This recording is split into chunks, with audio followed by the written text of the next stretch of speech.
నువ్వు ఎప్పుడైనా హ్యాపీగా ఎలా ఉంటావు? ఎలా? What is the secret? సీక్రెటా? ఇట్రా. Because it's free. ఏంటి?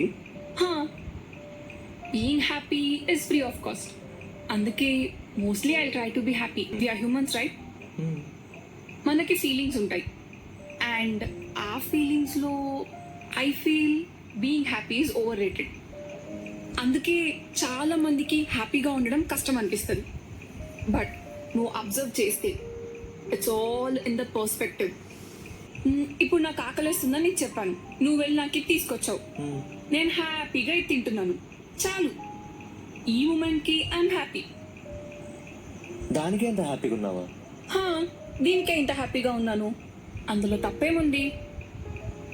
చెప్పాగా, అందరూ హ్యాపీనెస్ని హ్యాపీనెస్గా ఎగ్జాగరేట్ చేసి ఓవర్ హైప్ చేశారు. సో దానివల్ల ఆ ఫీలింగ్స్ మీదకి ఇంపార్టెన్స్ ఇవ్వడం స్టార్ట్ చేశారు. సో ఆటోమేటిక్గా దాని స్టేక్స్ పెరుగుతాయి. అలా పెరిగి పెరిగి చిన్న చిన్న వాటికి ఎందుకు ఈ ఎమోషన్ని వేస్ట్ చేయడం అని చెప్పి లైట్ తీసుకుంటారు. సో ఆ డిజైర్ టు బీ హ్యాపీ అనేది రోజు రోజుకి పెరిగిపోతుంది.